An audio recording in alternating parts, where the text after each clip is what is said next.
Welcome class. आज हम सुमित्रा नंदन पंत द्वारा रचित कविता मैं सबसे छोटी हूँ का अभ्यास करेंगे। इस कविता में बाल सुलभ चेष्टाओं का सुंदर वर्णन किया गया है। बच्चे को अपना बचपन कितना अधिक प्रिय होता है, यह सुंदर ढंग से बताया गया है।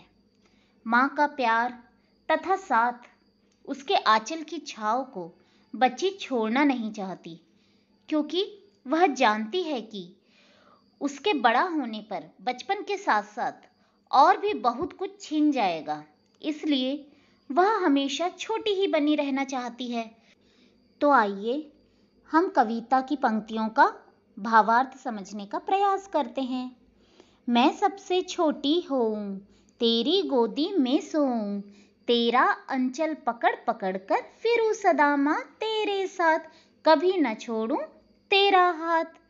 इन पंक्तियों के द्वारा जो नन्ही बच्ची है वो अपने माँ के प्रति अपने प्रेम और अपनी भावनाओं को प्रदर्शित करते हुए कहती है कि मैं हमेशा यूं ही छोटी बनी रहूं और माँ तेरी गोदी में ही सोऊं और हमेशा तेरे साथ रहूं, यानी मैं हमेशा तुम्हारे आंचल को पकड़ पकड़ कर तुम्हारे साथ रहूं और मैं तुझसे कभी अलग नहीं होना चाहती और इसलिए मैं तेरा हाथ कभी नहीं छोड़ूंगी, है ना। फिर अगली पंक्तियां हैं।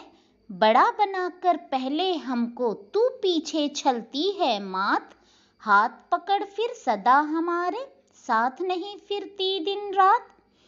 इन पंक्तियों में बच्ची कहती है कि पहले तू हमें बड़ा बनाकर हमें एहसास करवाती है कि हम बड़े हो गए हैं और फिर तू धीरे धीरे हमसे अलग होने लगती है, हमारा हाथ नहीं पकड़ती और हमेशा हमारे साथ भी नहीं रहती, है ना। अगली पंक्तियां हैं। अपने कर से खिला धुला मुख, धूल पोछ सज्जित कर गात, थमा खिलौने नहीं सुनाती हमें सुखद परियों की बात। यहाँ पर कर कर यानी क्या होता है, हाथ, और गात नया शब्द आया है गात, गात यानी कि शरीर। तो इन पंक्तियों में कवि कहते हैं कि बच्ची को शिकायत है कि बड़े होने के बाद माँ न तो अपने हाथ से खाना खिलाती है, न मुख धुलवाती है और न ही साफ सुथरे कपड़े पहनाकर सुंदर बनाती है। खेलने के लिए खिलौने पकड़ा देती है, लेकिन हमें सुख देने वाली परियों की कहानी तो नहीं सुनाती है ना। आपके साथ भी ऐसा ही होता होगा। जब आप जैसे जैसे छोटे थे तब आपको हर काम आपकी मम्मी करके देती थी, लेकिन जब आप बड़े होने लगे तो वो आपको अपना काम स्वयं करने के लिए प्रेरित करती हैं। अगली पंक्तियां हैं।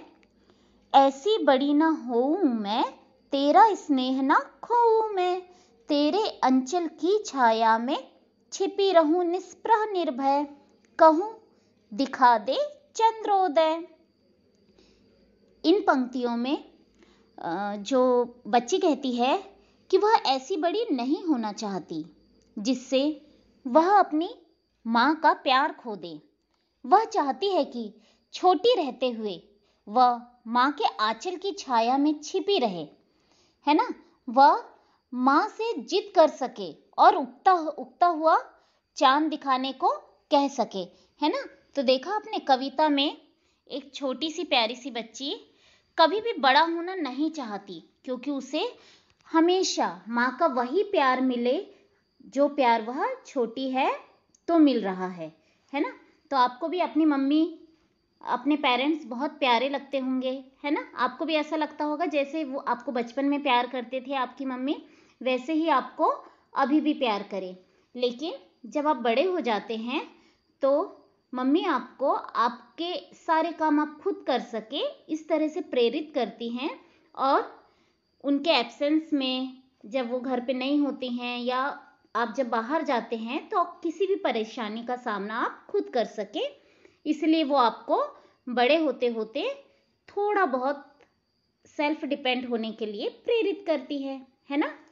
तो इसी तरह यहाँ पर ये इस कविता का भावार्थ खत्म होता है।